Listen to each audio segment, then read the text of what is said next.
Good day, everyone. Good morning, afternoon, evening. Thank you all so much for joining. My name is Elizabeth Sholadoye, and I'm the Communications and Marketing Officer here at Extension Africa, and I'm delighted to host today's webinar. Can you just confirm quickly if you can hear me with a thumbs up? If you can hear me, can I have a thumbs up, please? Okay, thank you. Thank you so much. So we're gathering here today from across Nigeria, Kenya, other African countries, and even across the world to discuss something very critical: data-driven strategies for gender-inclusive networks. This is part of our quarterly webinar series at Extension Africa, and we are honored that you have chosen to spend this time with us today. So let me quickly share my screen and we commence the conversations for today.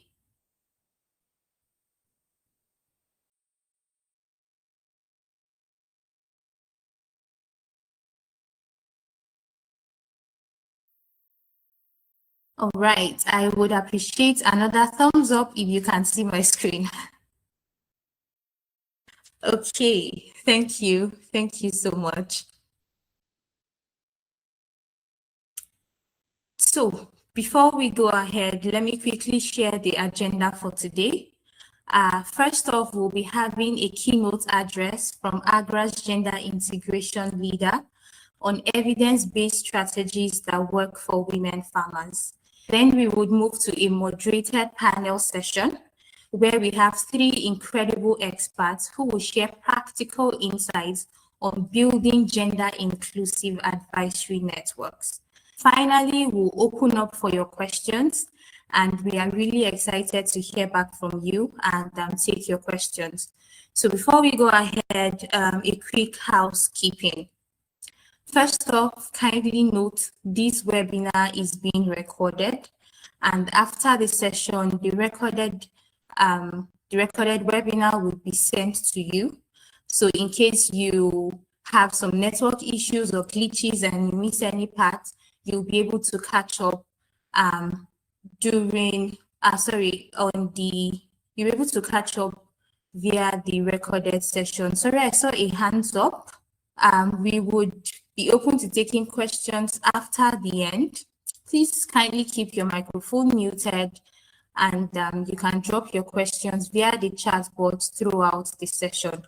We will have a Q&A session at the end of the panel session. So we go from the keynote to the panel, then we will have a Q&A session. Okay, now let me introduce our speaker. The keynote speaker for today, as I earlier mentioned, is the lead for gender integration at AGRA, Ms. Winnie Osula.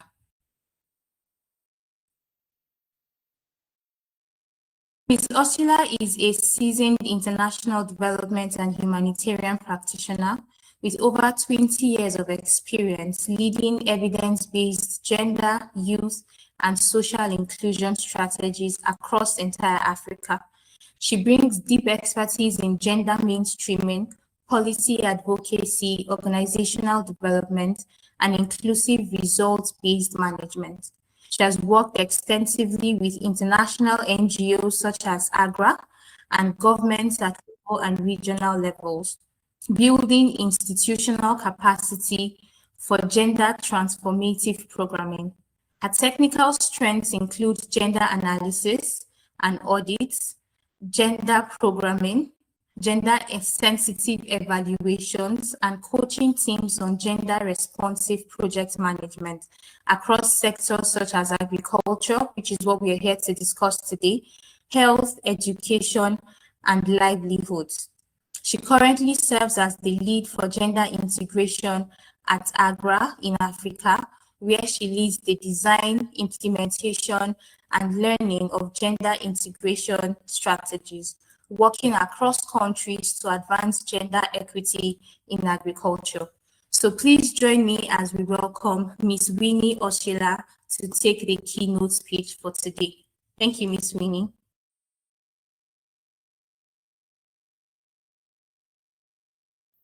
You'd like me to go ahead? Yes, please.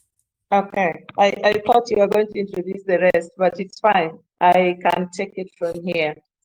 Yeah, so I think when we think about data-driven strategies for gender inclusive rural networks, I think the first thing we need to think about is, the farmers. And when we think about a farmer, we often have this kind of picture that we create in our minds, a certain image of what a farmer looks like. But the truth is, women are the backbone of our agri-food systems, contributing nearly 50% of the agricultural produce or the workforce for that matter across developing countries like Africa. And I think this is a statistic that you're really aware of. So my thinking today is that we are not here to talk about gender equality just as something that, is charity or a purely social issue, but we are here to talk about the profitability, the productivity, as well as the sustainability of these strategies when we think about being inclusive. So just to provide a little bit background of what the real estate looks like. For decades, we've seen that in rural development, as the rural development happens, in our work, we've been we've been a bit, I wanted to call it a bit blind.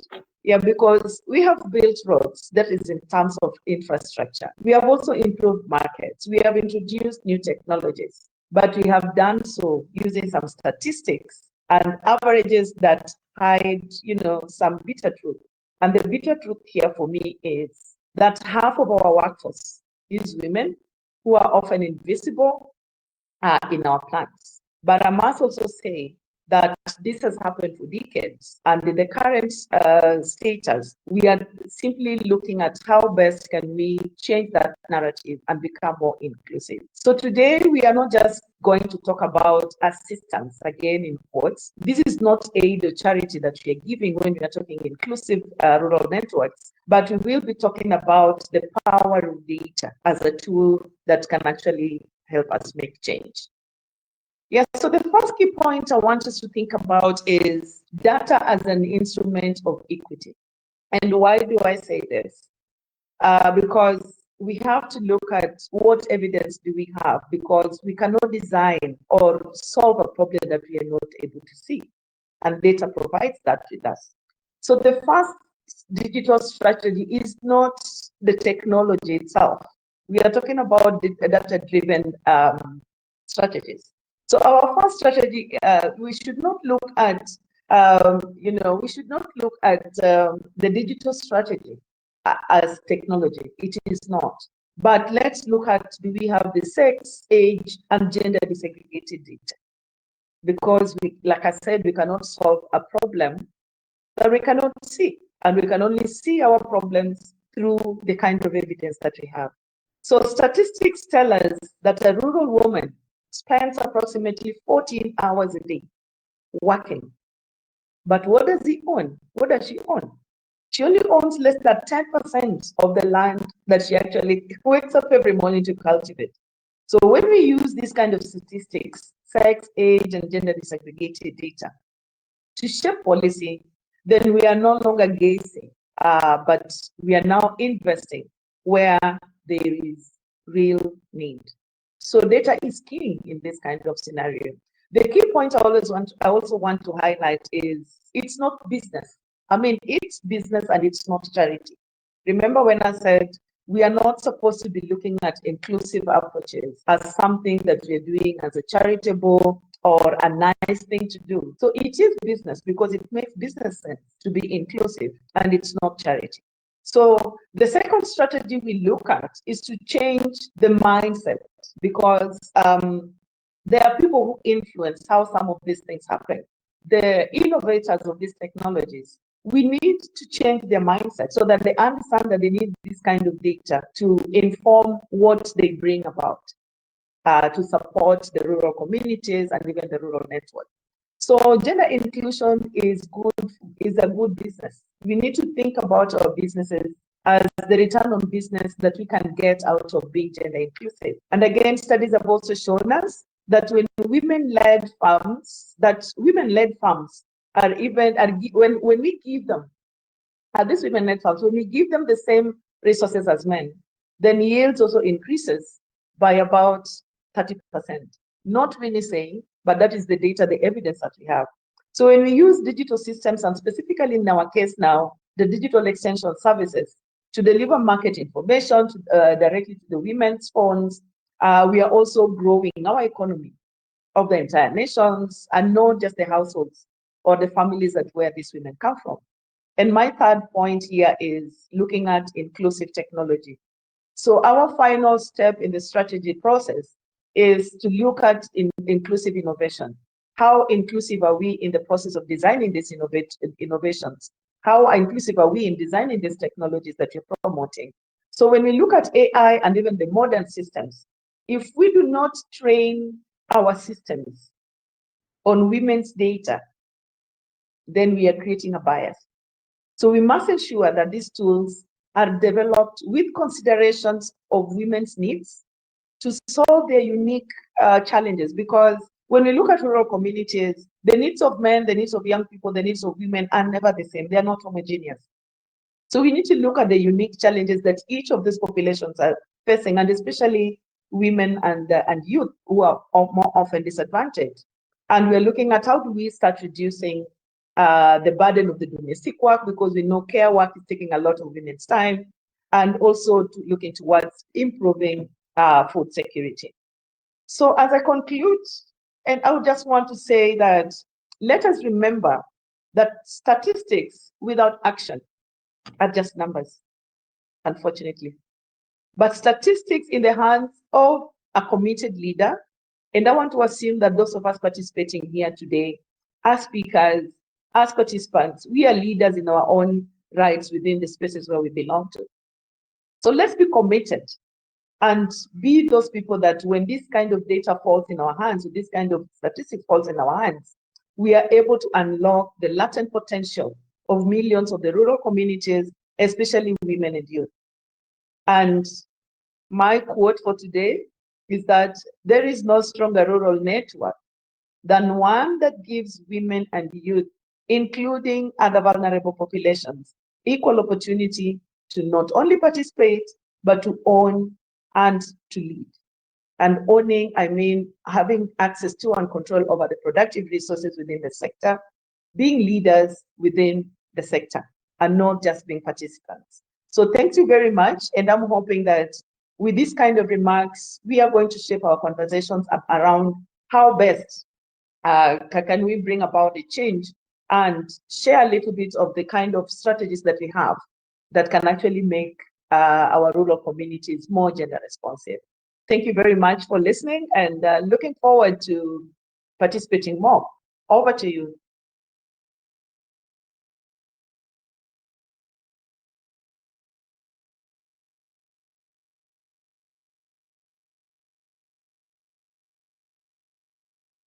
Elizabeth, are you there?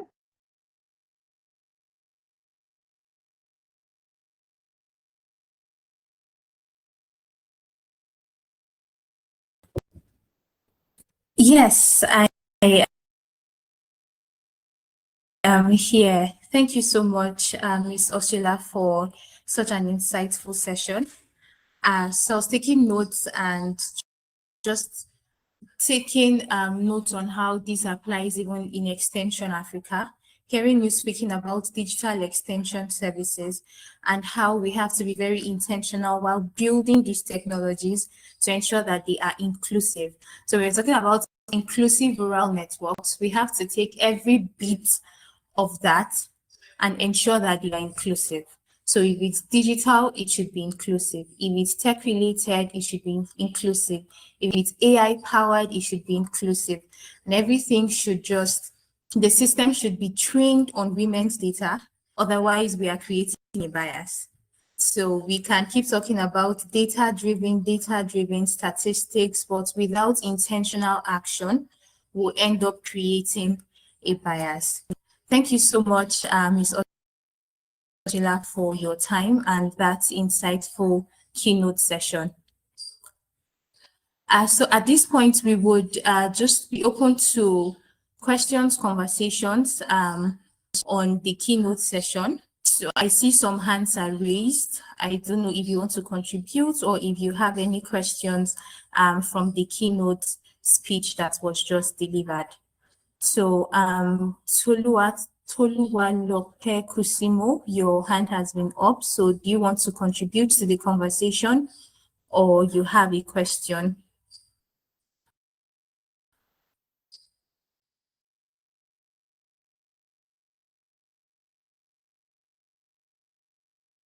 Toluwalope, are you there?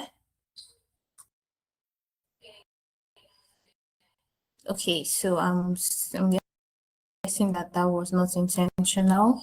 Abdullahi Abba, do you have a question?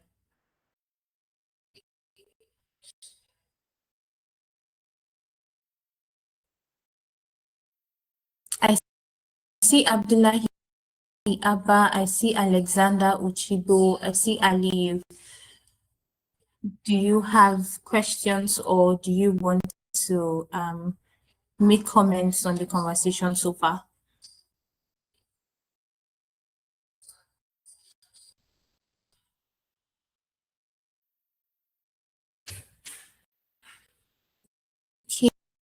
Okay, Abdullahi Abba is asking how he can speak. Let me just unmute your mic so you can allow to talk.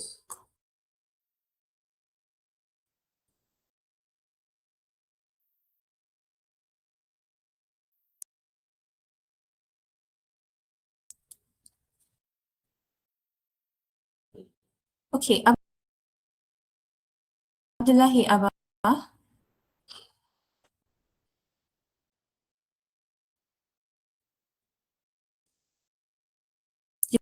you can unmute and speak now.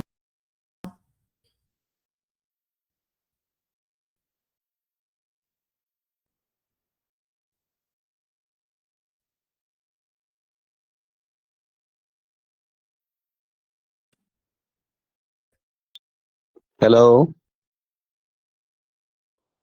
Hello. Can you hear me? Yes, we can. Yes, we Yeah. can. Good afternoon. Good afternoon to you all. My name is Abdullah Abba Umar. I don't know. I think by all indication, this webinar is like a continental webinar, comprises a lot of countries. I'm from Nigeria as well, more especially from the extreme north of Jigawa State. I am a young agriculturalist with vast knowledge in goat rearing and then rice farming in my area. So looking at this woman inclusive in agricultural system was a very interesting topic to me that I, going through social media, I like seeing such things that can be able to improve our knowledge to have an insight on allowing our women or engaging our women in participating to the economic growth or for the betterment of our food security in our country. This is a very interesting topic. What I want to say is that uh, this organization, I don't know how vast it is because this is my first time coming in contact through this kind of system. So I don't know, how do you get your data? Is it the data is getting based on regional section or in a national level? So that's what I want to ask. And then, is it a non-governmental organization? And then, does it participate or does it engage in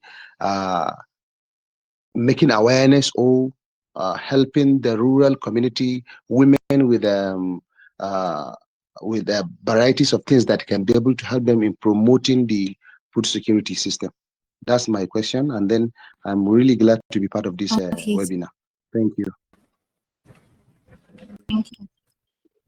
Thank you. Thank you so much, Mr. Abdullahi. Thank you for your comments.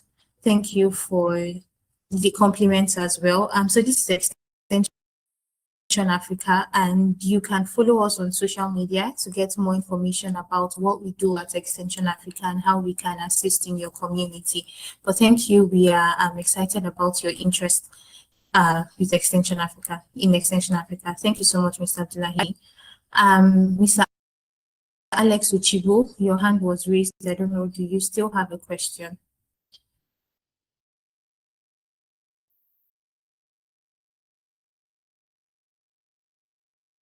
Thank you so much, Elizabeth, and thank you so much, Madam Winnie Osula, for the keynote address.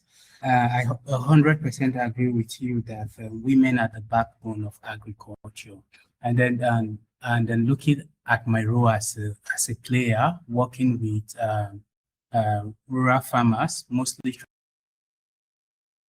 and in agriculture,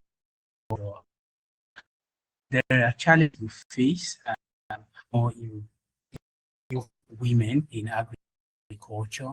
So I would just like to maybe ask or know how you able to before we to data-driven strategies for women. How you have been well able to manage barriers that affect women, like mostly barrier. Thank you so much.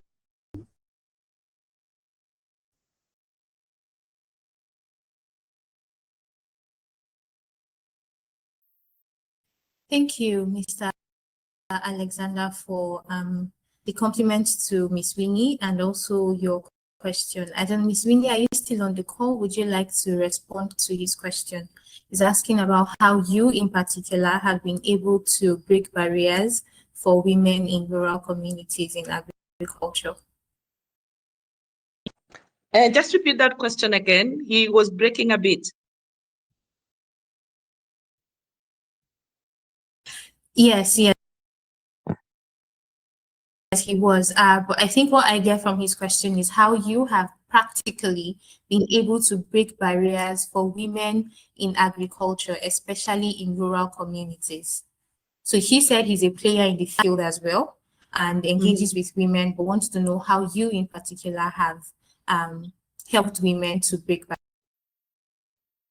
Thank you so much. I hope you can hear me well because from my end, I'm hearing people breaking a bit. First and foremost is using evidence because without evidence, we are solving for what we don't know.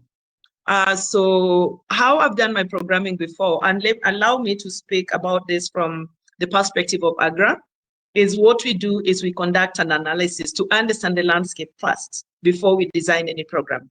And all our programs are co-designed with our implementing partners because we are not direct implementers. So what we do, especially to make sure that you're more inclusive, and I'll give an example of what we're doing in Nigeria, in Kaduna State, for instance, is we have what we call agenda consortia. So this consortia is targeted at not just extension services, but also sustainable farming, and also looking at how do we accelerate access to inputs and even other services like finance. So the consortia consists of different partners who are bringing in different expertise. And there's one particular consortia partner who is targeting gender responsiveness within the program, within the intervention, whether it is an issue of enabling environment, access to resources, and all that. So that is one of the one of the interventions, or one of the pathways we've made sure that inclusivity happens within our rural networks. One key one, and what we call at AGRA as sustainable farming, is working with the village-based advisors or the community-based advisors, the extension services, for extension services. And this is one model that we've also conducted studies to understand. And one of the study countries was Nigeria, and the other one was Burkina Faso, for us to have an understanding of how are women and men interacting with the community-based advisors or the village-based advisors, as we call them at AGRA. What is their experience with these advisors? And at the same time, what kind of training do these advisors need? How are they experiencing their work? So that has been one of the areas where we've managed to make sure that we are designing programs that are responsive to the needs of women within the agriculture sector. And we've gone ahead to have conversations with governments to increase the number of women who are extension service providers, because we notice that there's also a gap there. And that is where the village-based advisor or the community-based advisor model comes in handy, where we are introducing trainings around gender integration, gender responsiveness, and how can they make their services in general responsive to the needs of the two genders, the male and the females within the agriculture sector. So those are the two I can actually talk about now. But beyond the community work that we do through our implementing partners, we also engage at the systems level. And this is more about engaging with the different governments, whether at the national or at the state level, to understand the actual needs within the agriculture sector as far as an enabling environment for gender responsiveness in agriculture can really work. So that is how we work. But I invite you also to just reach out to us and learn more about what we're doing at AGRA. I can connect you to my colleagues in Nigeria who are on the ground and can actually share more insights with you. Thank you so much, and over to you, Elizabeth.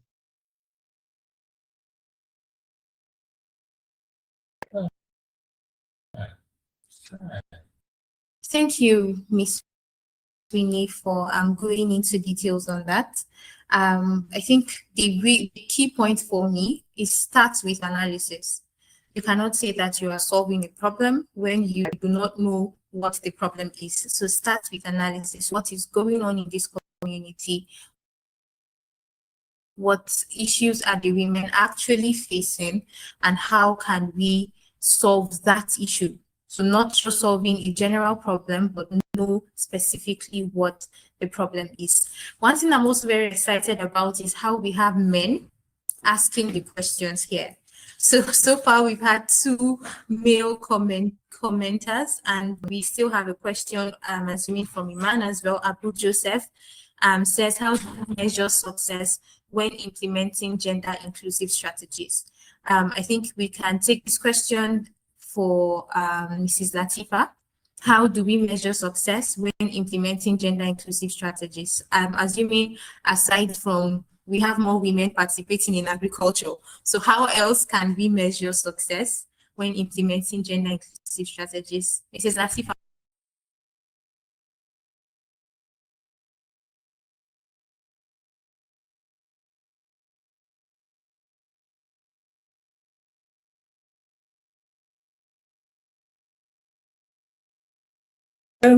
Can you hear me, please? Okay, thank you very much for that question. I think we need to, please confirm that you can hear me. Yes, we can hear you. We can hear you. We can hear you. Awesome. So we need to move from just measuring qualitatively to quantitative measurement. So we need to look at things like what's the percentage of women actually accessing resources like finance, inputs, and even the extension services. We need to measure quantitatively who are the women that are actually being reached through advisory platforms, what number of women have access to these resources that we often complain that women are naturally disadvantaged at, right? Yeah, so beyond just measuring that women have maybe attended workshops or attended engagements and sessions, you want to ensure that they're taking out the learnings from such sessions and implementing them. This is one real way that you can measure impact. And of course, when all of this happens, the numbers, like they always say, don't lie, you would see the increase in productivity. It's easy to measure from where you're starting from and where you are now. You would naturally also see income growth. You see market participation and all of that. So yes, thanks.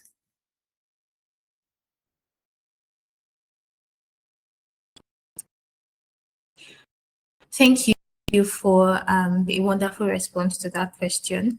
I think somehow you were building on the point that Ms. Winnie had made earlier, that you start with analysis. So when you know where you started from, it's easier to measure where you're at now, and then measuring both quantitatively and qualitatively.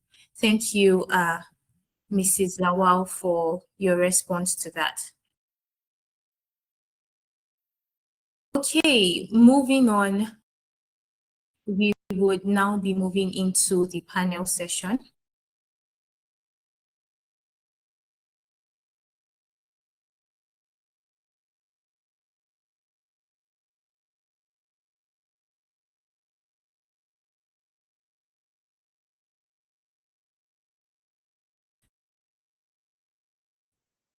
Okay, please, a thumbs up if you can hear me.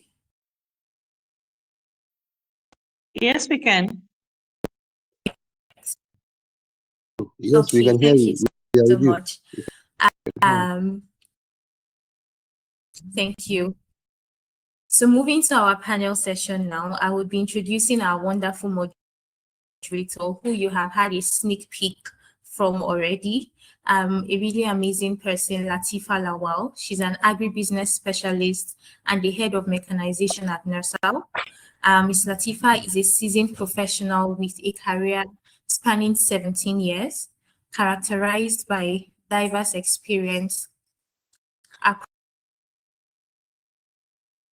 across banking, operations, customer service, project management, marketing, and agribusiness. I do not know how she did it in 17 years, but she did. So she holds a bachelor's degree in chemistry from the University of Lagos, an MBA from Ahmadu Bello University Zaria, a postgraduate diploma in sustainable livestock production, and another postgraduate diploma in food safety from the University of Copenhagen, as well as a diploma in agribusiness management from Lagos Business School. She's also currently pursuing a master's in agribusiness management at Rome Business School. Prior to her current role at Nursal, Latifa served as head of livestock value chain and as an agribusiness advisor, offering advisory services to various players across the agricultural value chain. Beyond her professional work, Latifa is passionate about professional positioning and women's empowerment.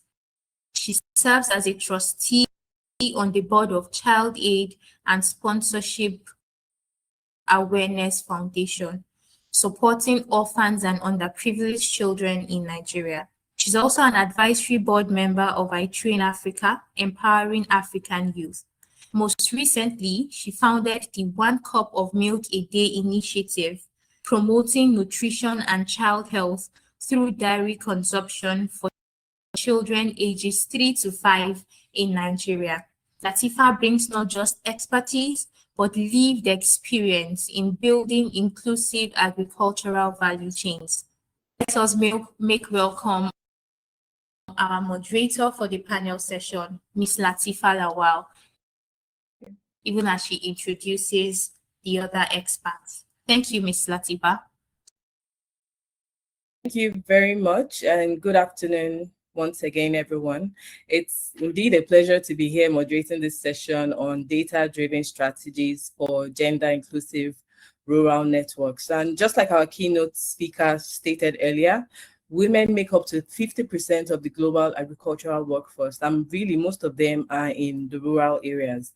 And just like I also mentioned earlier, many of these women face significant barriers, barriers to access to land, finance, inputs, training, and even decision-making platforms. And why is this important? IFAD estimates that if women had access to some of these productive resources, then over 100 million people could be lifted out of hunger. Now, if you think about this, you will know that we're not really talking about gender, right? It's really not about a gender conversation, just like the keynote speaker also mentioned. We're talking about a rural development conversation. We're talking about, of course, a food systems conversation, and we're talking about a systems efficiency conversation, because think about it, the truth is when rural women are excluded, that means the rural system upon which our food systems are built will naturally underperform. And if you look at it alternatively, you'll see that when these systems are more, when the women are included, the systems are more productive, more resilient, and of course, more inclusive. So before we go any further, right, let me say this.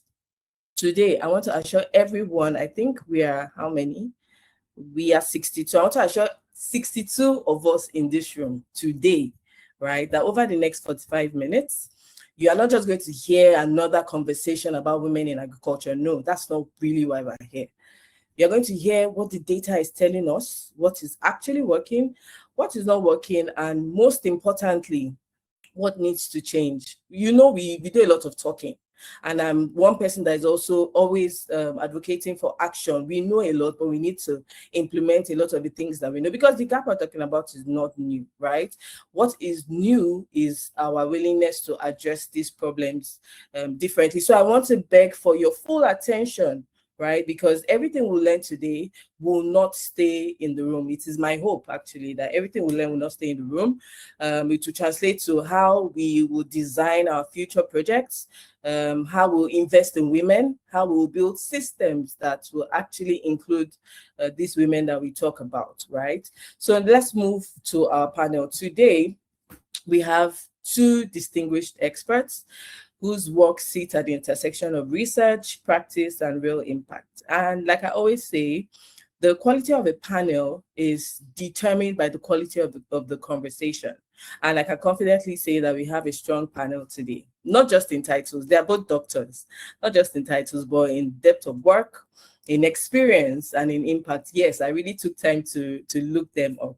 So first on our panel, we have Dr. Esther Ngumbi. Dr. Ngumbi is a distinguished researcher and assistant professor at the University of Illinois, where she specializes in entomology and sustainable agricultural practices. She has dedicated her career to addressing global food security through innovative research on microbe-facilitated and chemical-mediated plant-insect interactions, advancing practical solutions to improve crop production and support sustainable pest management. Beyond her academic work, she's a deeply engaged mentor and advocate. She serves on the Aspen Institute's New Voices Alumni Council and previously served as a mentor for the Clinton Global. Her work has been recognized globally for its impact on rural communities, and she continues to lead initiatives aimed at revolutionizing agricultural productivity through both scientific discovery and grassroots empowerment. Please, let's give her a warm welcome, round of applause, and a warm welcome to this webinar today. Dr. Ngumbi, you're welcome. Thank you. Okay, thank you. And joining her is Dr. Zainab Lawal Gwadabe. Dr. Zainab is an accomplished agripreneur, researcher, and data analyst with over a decade of leadership experience in the agriculture sector. She's the CEO of Seed Pro Africa, where she leads the distribution of high-quality seeds and inputs across Nigeria, while actively championing diversity, equity as a LawWeave and AWEC fellow. Beyond her executive role, Dr. Gwadabe is a dedicated academic and lecturer at Yusuf Maitama Sule University, where she mentors the next generation of agribusiness leaders. She holds a PhD in agribusiness management and is a widely published scholar whose research focuses on economic impact of social media for women and the effects of climate change on Nigerian value chains. Ladies, it's an absolute pleasure to have you here. So we're going to kick off the conversation, and I'm going to start with a broad question that sets the foundation for today's discussion. But before then, I would like you to kindly keep your responses to about 2 to 3 minutes each, just so that we are able to cover as much ground as possible. Thank you very much. So let's start. There's been a significant amount of research, investments, and programming around women in agriculture, right?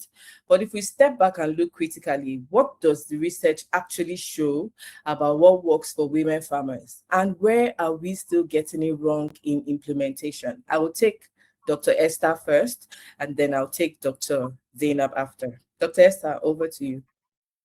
So thanks again. I'm humbled to be here. Can everyone hear me? Please. Yes, we can. Awesome. Yes. First of all, I want to acknowledge Winnie, who already set the stage. Women, what do? They contribute. They are almost 0.5% of the labor workforce. They are the foundations of agriculture and the success of our food systems. Yet, we know that despite this number, the data clearly is showing that we haven't tapped into this potential, this critical number and force of women at the rural communities to ensure that they become the power of feeding Africa. But why are we not there? I think one of the big challenges has been that straight from the word go, we are not including women. We are treating them as beneficiaries of all the scientific accomplishments that we work. And how is that possible? Because we, for example, the scientist, tend to always think of finally getting the data back to the women before even co-creating the problem. So I think one of the big challenges that we are yet to catch up as the scientific power base is working with our women right from the word go. What are the most important scientific questions that we need to work on? Remembering that women are at the ground level. They are seeing these challenges even before we hear about them. How do we tap onto that very rural, fast intelligence and use that to power up science that then feeds back? Because I believe if we use that intelligence right from the word go, if we co-create the questions, then the solutions become actually actionable solutions. They become solutions that create the change, that tackle the solutions or challenges that our women farmers face. So I think the research tells us that we are not yet there. I think in part because we are not including women right from the word go. My vision for working and into the future is co-creating scientific knowledge with the women. And as we co-create, then they will become also willing implementers of these solutions. Secondly, I think also the data clearly shows that even at the extension level, women farmers or women are not part of that critical mass. A lot of extension is still done by men. So how can that for me is still a disconnect, because we have we are catering to women, yet we still don't have enough of a trained workforce that are women extension workers. So I think there is also importance for us to at the local universities, make sure that we are training women. We are building that critical workforce that will then be at the communities, working with women farmers to ensure that the solutions that are coming off from science trickle in. They're being the women extension workforce is working together with women. So yes, those are some of my points, and I will pass it over to my co-panelist. Thank you very much, Doctor. Dr. Zainab, over to you, please. Thank you, Latifa, and thank you, Esther. I really like that, Dr. Esther, you mentioned co-creation. I really like that you mentioned that. So, I mean, there are a lot of studies that consistently shows women farmers can perform equally as good as men when they have access to resources like land, quality inputs, finance, extension services, as well as market. But what works best for women farmers from experience, I would say, is bundled intervention. Sometimes it's not just about giving them the inputs, but combining them with trainings, access to market, finance, and continuous support, like throughout.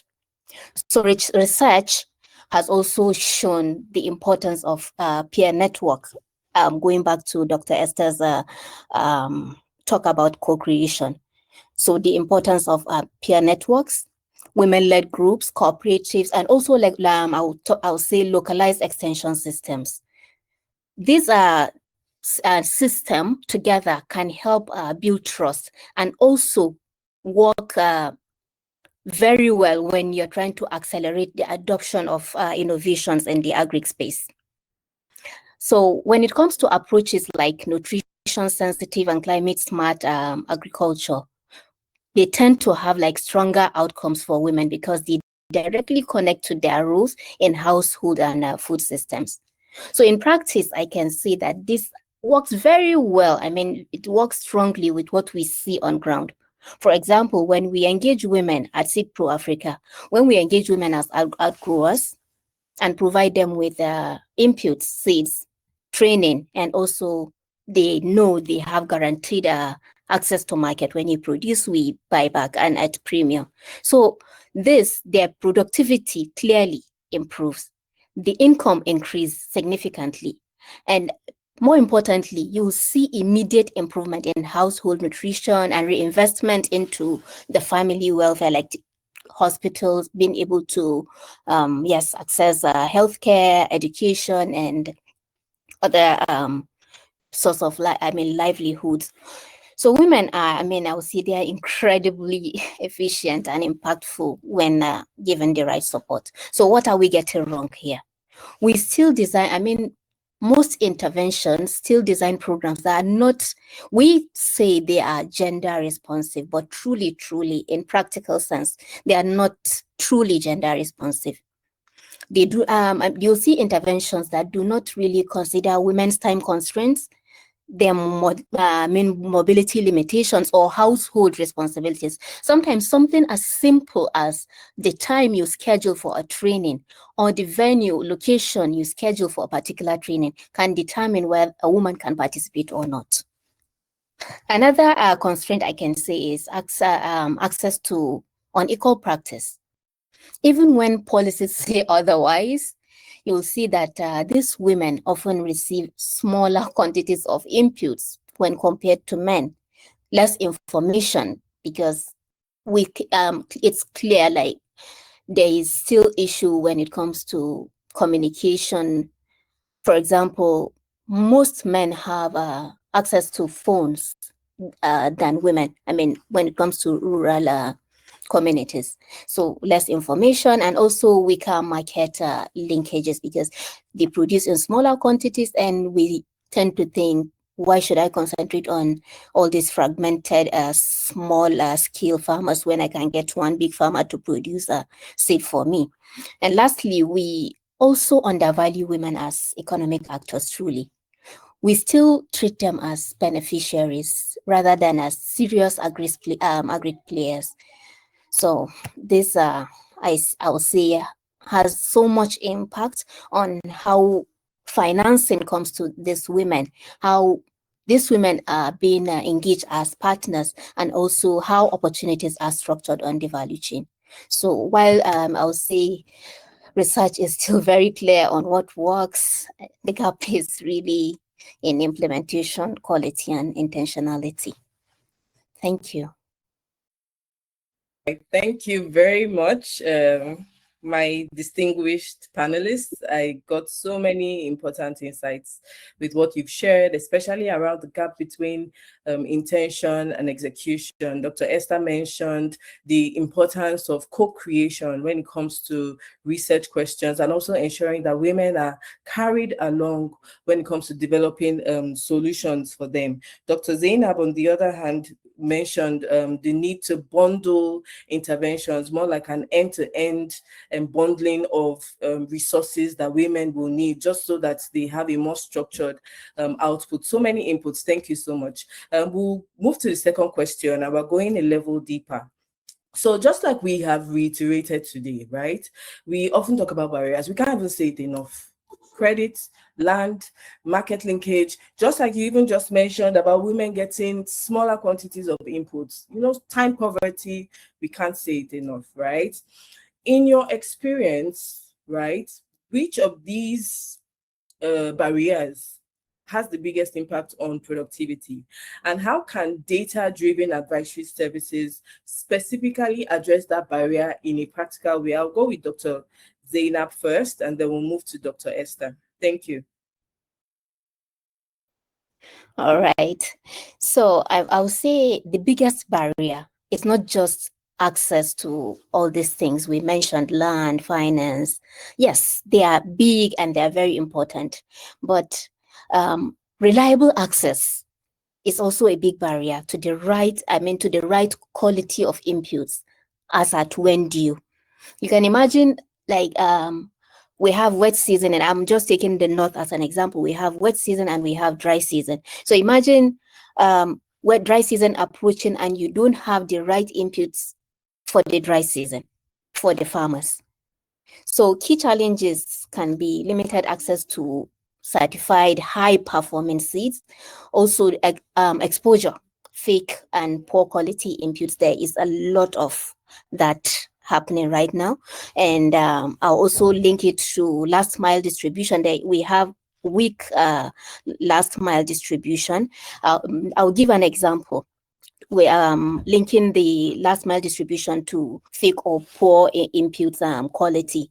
So normally with input companies like mine, who are into seeds and fertilizer and their likes, we normally have agro dealers.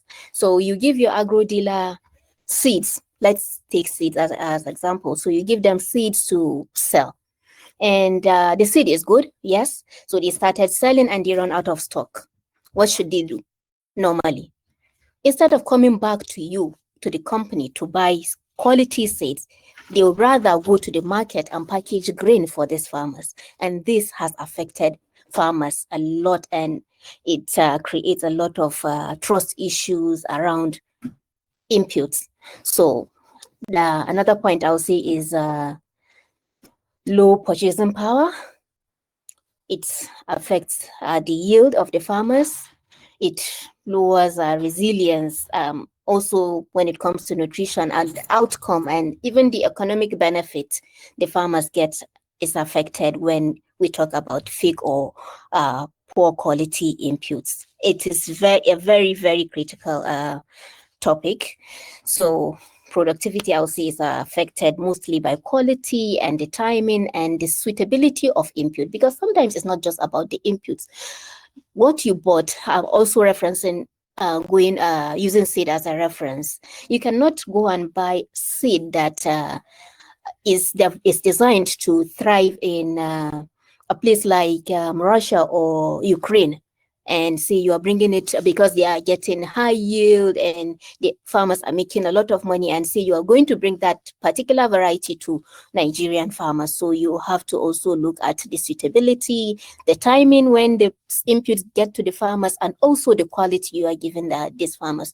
So talking about data now, we have to pay attention to farmer level data, because it gives all it to target input packages based on real needs. We to produce based on what the farmers needs, what the market needs. Also, demand forecasting, where you ensure, the right inputs are available as at when due at the right location. So what we try to do now is we want to get the inputs closer to the farmers, because these farmers, taking women as examples, they have small fragmented lands. What they do is they have half an acre, quarter an acre. So what they need is usually less than 20. For example, taking rice as an example, they normally require less than 25 kg of rice. And 25 kg of rice, a kg is around 1,250, 1,300.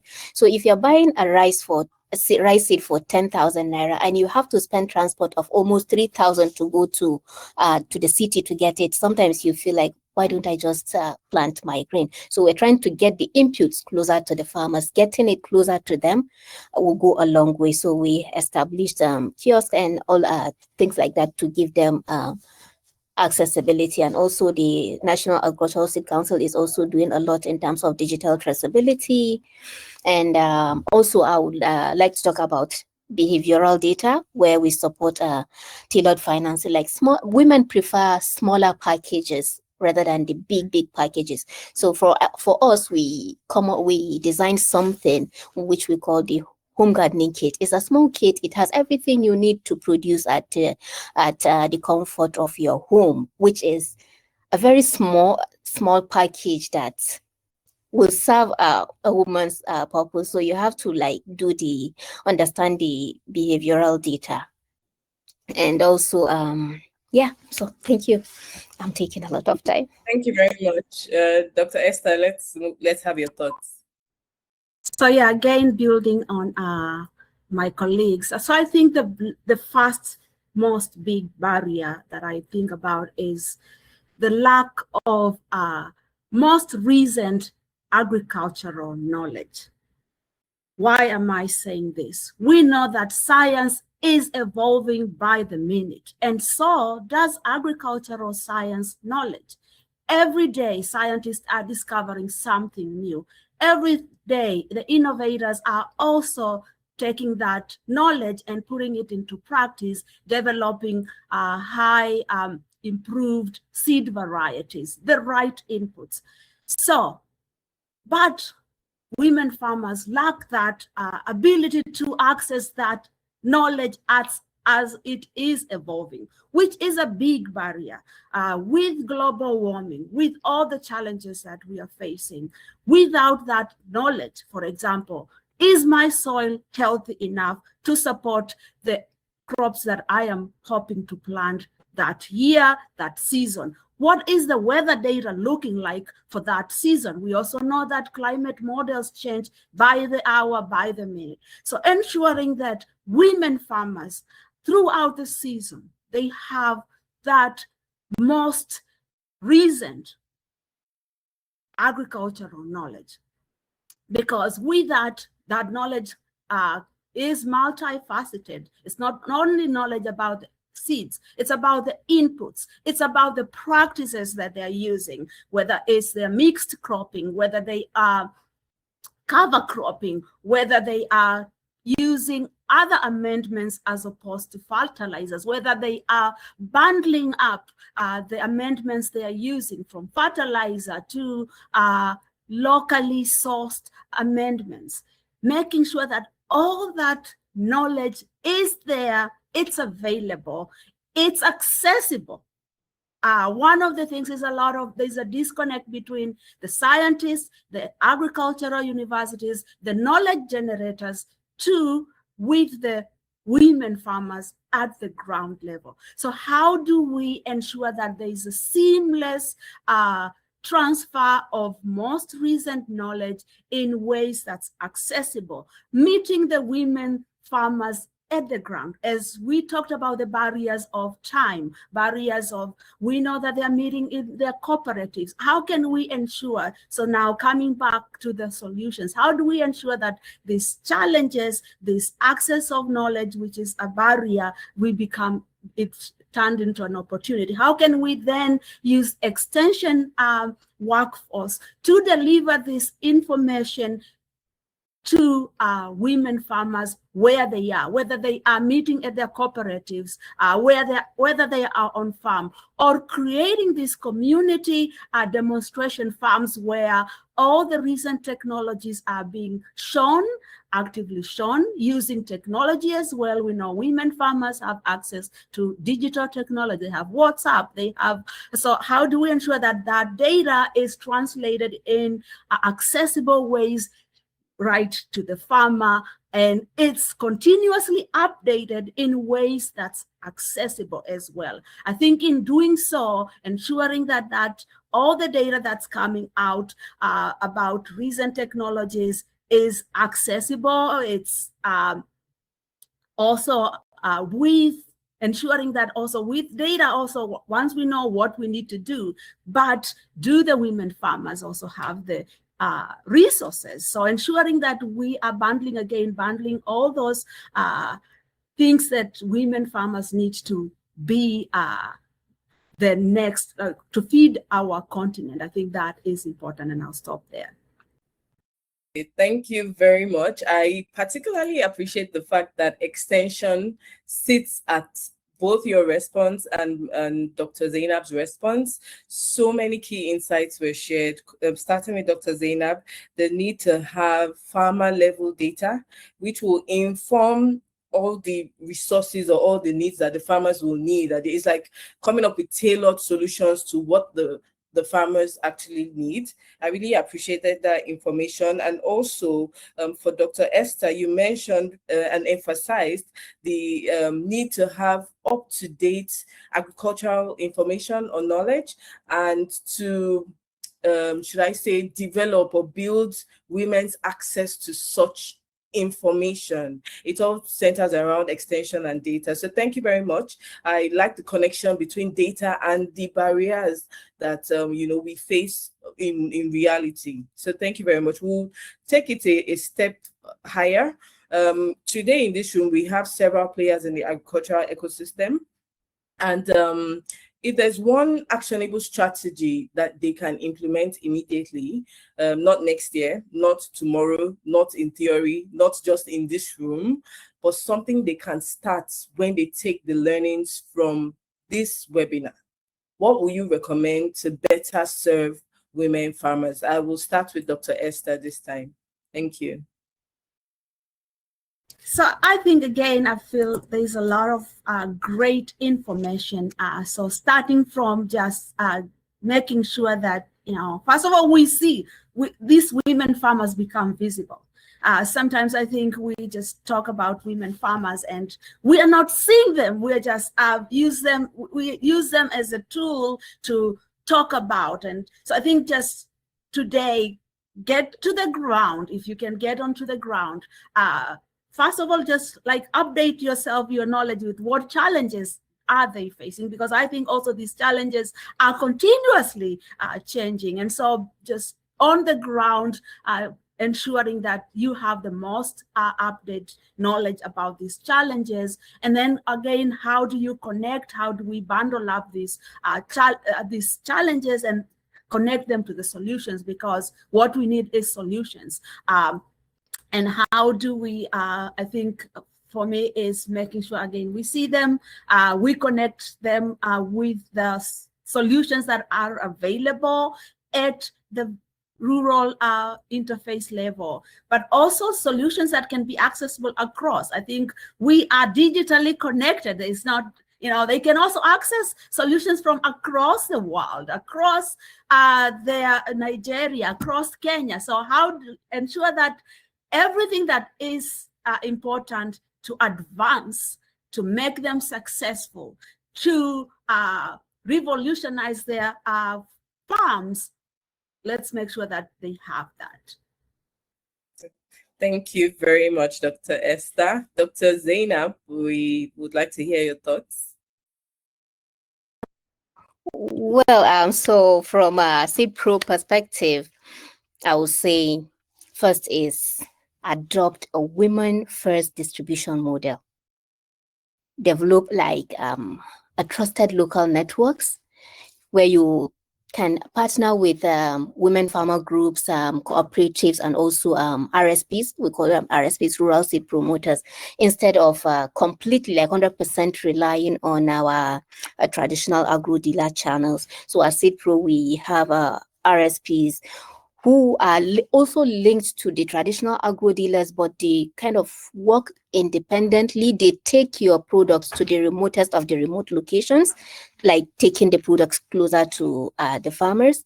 And also, it's good to identify and train the lead farmers as input ambassadors with their communities. Develop like kind of a demo. Also work on bundling inputs with support. Don't just sell the product as a product, bundle it with support, like let it be from start to finish. And also our advisor, we work on small affordable packages like the seeds, the basic fertilizer, and also a simple guide, which also our advice should come in a local language, and bring the inputs close to the women. Bring the inputs close to the women. I will keep saying this. Last mile delivery. It is very, very important. We tend to underestimate the capacity of these women.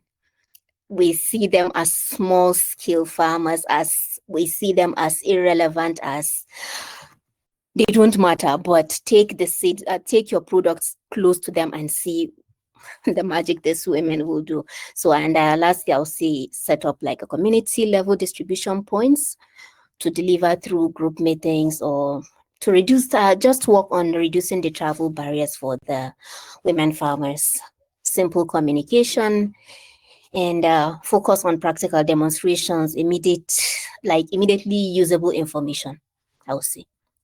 Thank you. Okay, thank you so much. So many actionable steps that many of us in this room today can take, starting from even knowing what do the women actually need, and then coming up with solutions. We don't only have to look inwards. We can look outwards to what other countries are doing in terms of building capacity of women. And then for Dr. Zainab, a lot.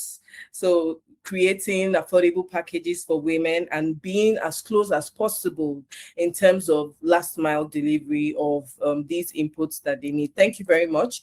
We will be rounding up shortly, but I wanted us to challenge ourselves a bit, right? Across the sector, every day on the news, you will hear something being developed for women, solutions designed for women. And I really want us to reflect honestly, right?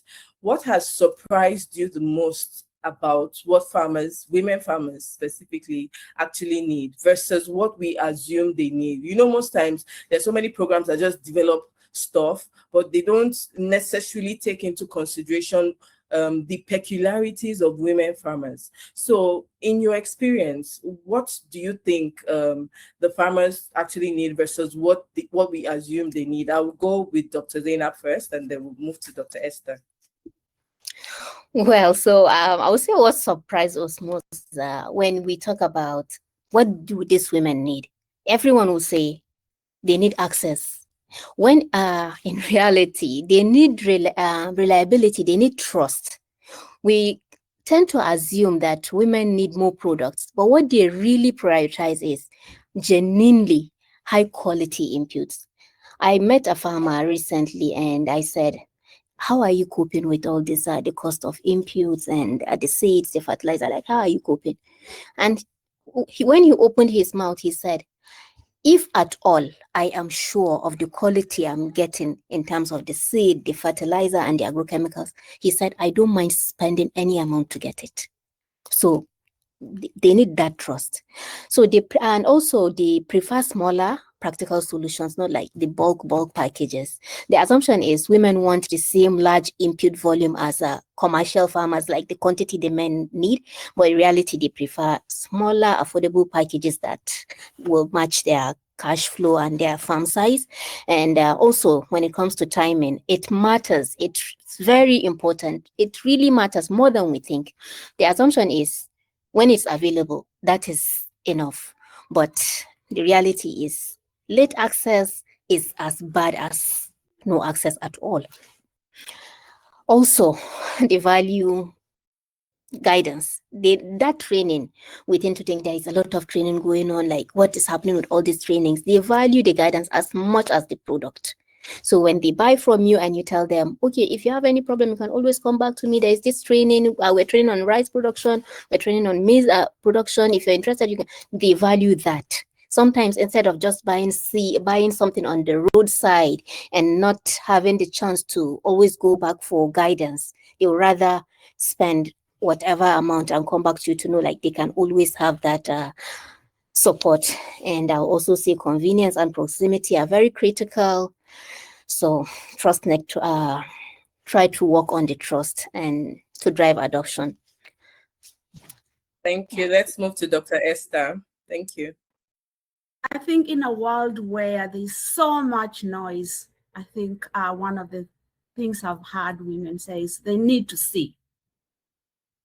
Seeing sells much better than, and so that I argue for demonstration plots, community-led demonstration plots, where the side by side, whether it's inputs, whatever things are out there, where they can see the value of using that input versus the other, using that amendment versus the other, and de-risking that. Because let's think about it.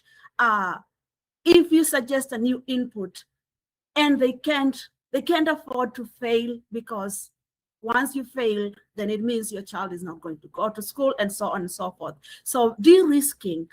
And at the end of the day, I always talk about the needs of how healthy are our soils at the base level. And we know that science clearly tells us that it doesn't matter how much inputs, how much fertilizer you get. If you don't have a healthy soil that has enough microbial base, then all of that is just you spend much, women will spend much. It's not going to translate into productivity. It's going to wash away into environments.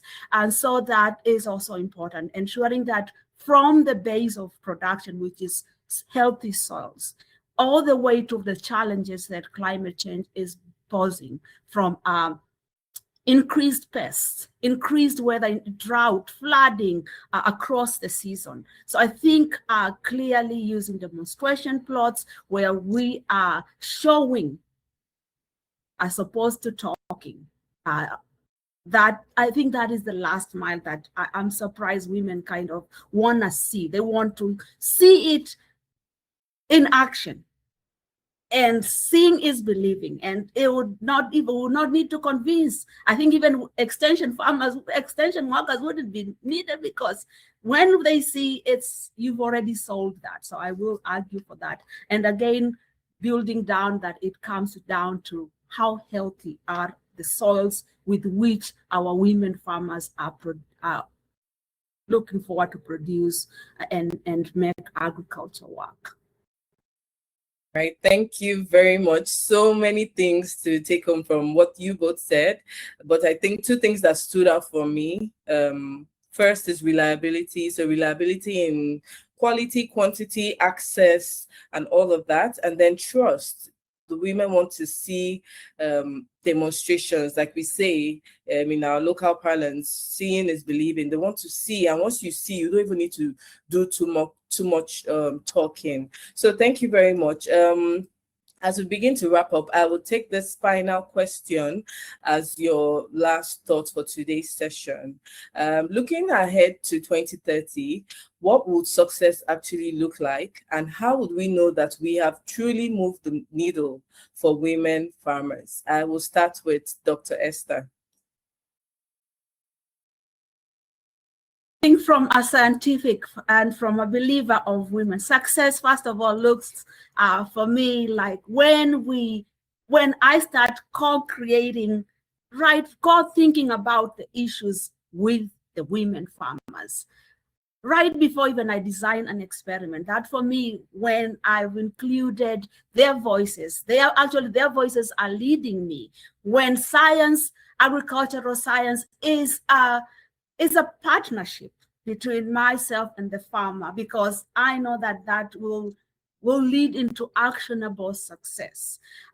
When we have the whole across the continent, we have demonstration farms that are actively sharing all the agricultural knowledge that is happening in the universities. It's happening right besides farmers, women farmers. That is success. When women farmers get the most out of their labor that they put into those farms, when their productivity is like 100%, that for me is going to be success.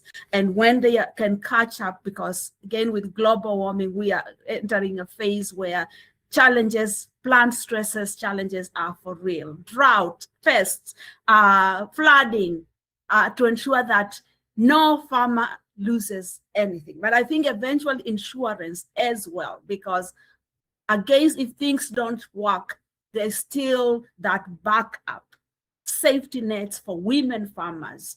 And I look forward to being a co-creator, co-partner with women farmers, and working towards us making agriculture a powerhouse and feeding ourselves and the rest of the world. Thank you very much. Dr. Z, let's have your final thoughts for today. Thank you.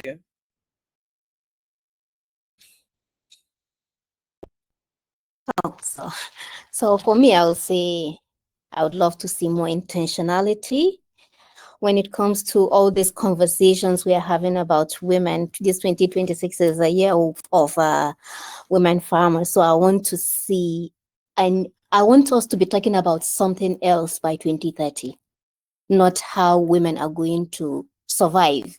I want us to be talking about how what women are doing to be thriving in that 2030. Yeah. Thank you very much for that very concise response. So many takeaways today. Just like you said, I would reiterate, in 2030, we want to see a 2030 that we are taking cognizance of women's voices before we even develop anything for them. We have insurance to ensure that, if anything happens to their farming, they have a backup plan.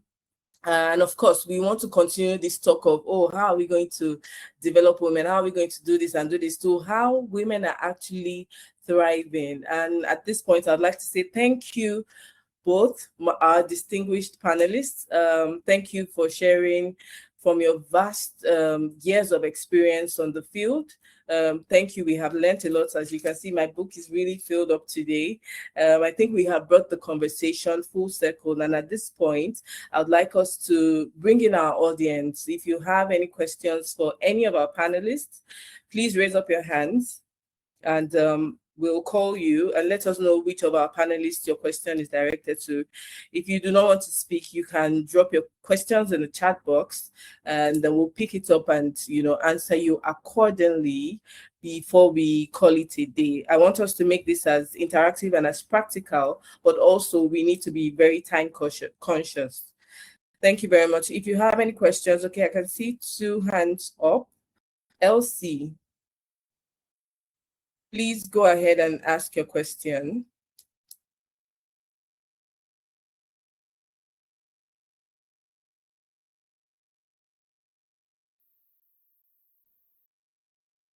Elsie, can you go ahead and ask your question?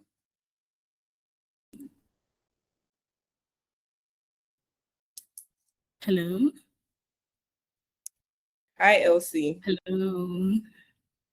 We can hear you. Please ask your question and let us know who it's directed at.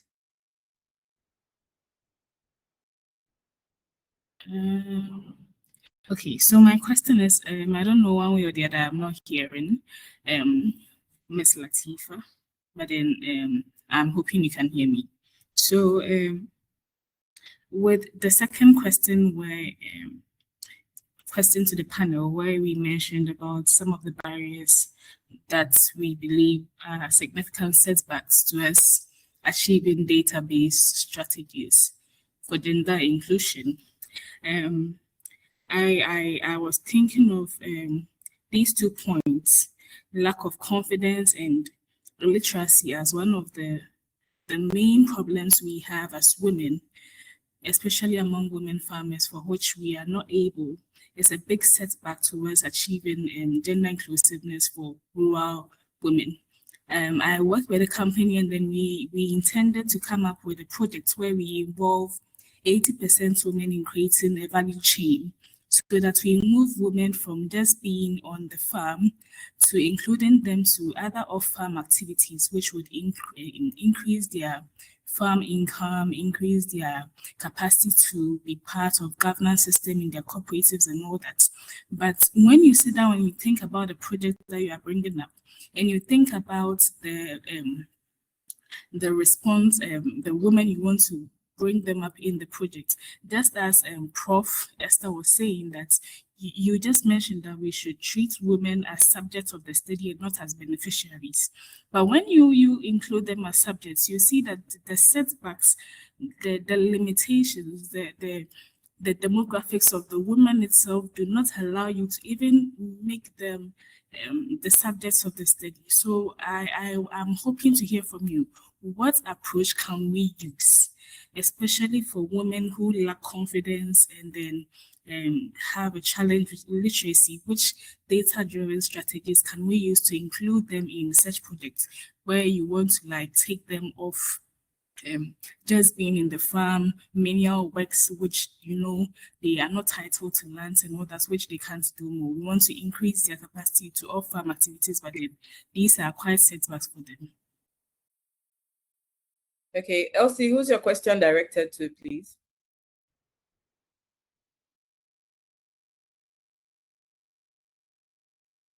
Okay, if we can have any of our panelists answer her question, I'd appreciate that. Do we take all the questions at once? I think we have just 4 hands up. We can take their questions and then we let the panelists answer. Dr. Esther and Dr. Zainab, does this work well for you? Yes, and after answering those questions, I will have to opt off just because I have to go and teach. Okay, so we take the next question. Lois, please let's have your question. Please unmute yourself and ask your question. Okay, thank you so much for this opportunity. It was really insightful. Okay, so my question is to Dr. Zainab. I just wanted to know, she spoke about the home gardening kit solution that has been brought up. So I want to know if it's available in, let's say, all the states, or if it's available in Abuja, FCT, and how is it being deployed? If possible, how much is the cost, and are there spaces for maybe ambassadorship or distribution? So that's my question. Okay, thank you very much. Let's have Lydia's question. So we'll get our answers at once and then we'll call it a day. Lydia, please unmute. Okay, thank you. It's been a wonderful and impactful session. My question is to Dr. Esther. I'd like to ask that what are your thoughts in terms of digital extension services for women farmers? Do you think that they will benefit from digital agriculture extension, or is there going to be a likely risk for women to be left behind when we talk about digital extension? Thank you. Okay, thank you. And finally, we have Real One. Real One, please let's have your question.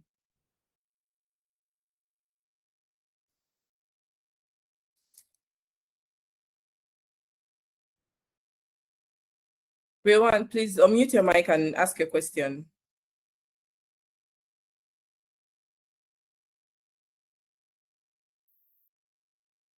Okay, we cannot hear Real One. Samuel, can you unmute your mic and ask your question?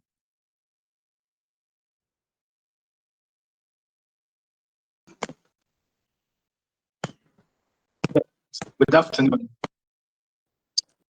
Okay. Hello. Okay, Can you hear Samuel, me? please let's take Real One first and then we'll take Samuel. Real One, please ask your question, keep it brief, and All right. let's know who it's directed to. All right. Thank you very much. My one is simple. I think part of it has partly been answered. I wanted to ask, how can we, since we're talking about inclusivity, I think all this thing revolves around a robust extension system. Now, how do we intend to reach out to these women? Because everything, as I said, revolves around effective extension services, you know, bringing the farmers, including the women farmers together. Now, how do we intend to you know, make sure that this is achieved, especially now that we are talking about digital extension services? I understand there are, you know, we have, especially here in Nigeria, weak extension system whereby most of the extension workers we have either retired or some of them are not actually active enough. So how do we now address this issue of extension gap, especially in our rural communities? Okay, thank you. Your question is directed to who, please?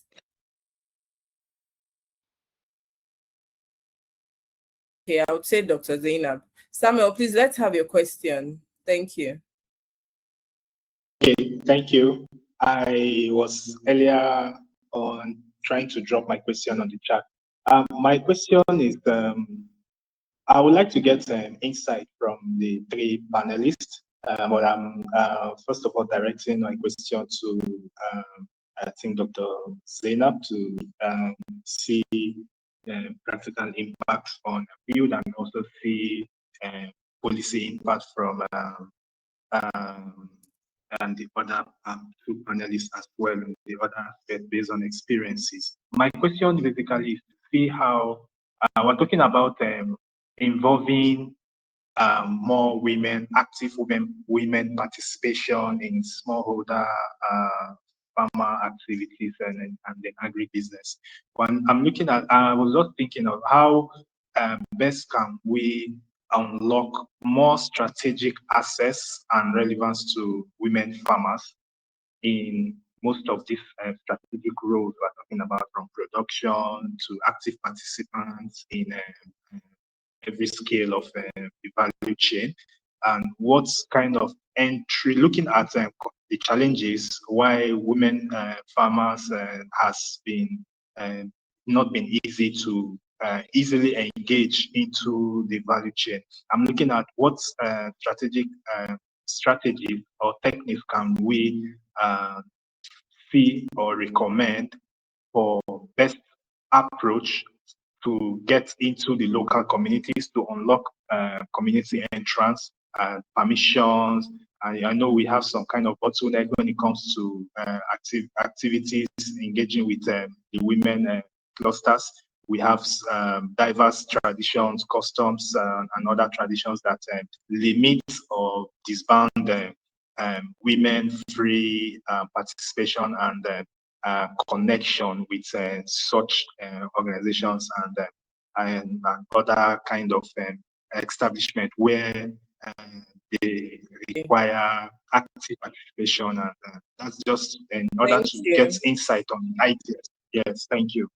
Okay, thank you very much, Samuel. Let's quickly have Dr. Zainab. She needs to be off in a few minutes, so I'll let her drop her thoughts based on the questions that have been asked. Dr. Zainab, if you could kindly respond to the two questions specifically that you were asked.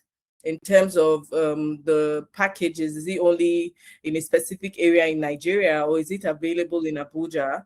And then this last question of unlocking strategic access to communities. Dr. Zainab, can you hear me, please?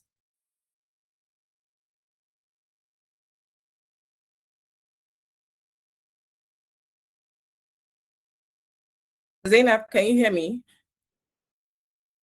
Okay, we cannot hear her, but the good thing is that we can always connect with our panelists. Any question you feel like you still need to have more information on, they're a click away via LinkedIn. You can always send them, or even myself, any question, and they will answer you. So we'll just go right to Dr. Esther. Dr. Esther, based on the questions that have been asked so far, we would appreciate your responses to them. Thank you. I also need to really get on moving, but I would say, I think in terms of confidence, I think confidence is a matter of do you feel that you're being heard? Confidence comes from feeling that you're valued. You have something to say, and the person that's actually soliciting your thoughts is really interested. So I think showing up and listening, I think part of just creating that trust and listening more, showing up where women are confidently talking and sharing and conversing with each other. I know there's a lot of cooperatives on the ground that happen. Women are continuously meeting at events. So showing up there and building the trust, and eventually creating those trust-based relationships that extend and move towards implementing a lot of the things that we've talked here today. About digital extension, I think, yes, we know that women have access to cell phones. They have, of course, their challenges if they are in a good relationship, how the partnerships within their homes are. That could be because if your partner doesn't want you to access your phone and so on and so forth. So I think there is digital extension gives us another layer of making sure that all the amazing information, inputs, and everything that Dr. Zainab says gets to the farmer. But I think of it as multi-layered. We cannot only just use digital. We want to use multi-layered strategies. In that way, if the digital extension doesn't work, there's the other on the ground based demonstration plots, and making sure that we train. So I think it again gets up to our training, universities, hoping that we are training more women into becoming this the next workforce, the extension workforce. I know, for example, in Kenya, still the extension workforce is heavily men-based. How do you, and that creates a disconnect between just making sure that women are very comfortable and have that liberty to just communicate across the divides of gender. So ensuring that we're training more and even empowering the community leaders. We have so many women leaders on the ground already. How can we tap on them and train them, because they already trusted sources of information, to amplify that knowledge systems that agriculture needs to deliver and work best. So I think, yeah, definitely, I'm so hopeful that we have men, women, and everybody excited and thinking about how do we make it work. And so thank you for that. And I appreciate this moment, and I'm grateful, and I will hop off. Thank you very much, Dr. Esther. Just before you hop off, I wanted to, challenge everyone sitting in this room today to start to think about how we can build systems that are truly inclusive beyond just talk, but actually practical, right? And on that note, I would like to thank you and Dr. Zainab, our incredible panelists, for sharing not just insights, but practical direction, your lived experience, and strategies. And to every one of us who's present here today, thank you for your time and engagement. We see all your comments. Just like I mentioned, we are a click away. You can always send us any question that you still want answers to, because we're spent for time. We might not be able to respond to everything. This has been a very, very important conversation, and I'm happy that we've all been a part of it. Thank you very much, as I pass the mic back to the facilitator, Elizabeth. Thank you.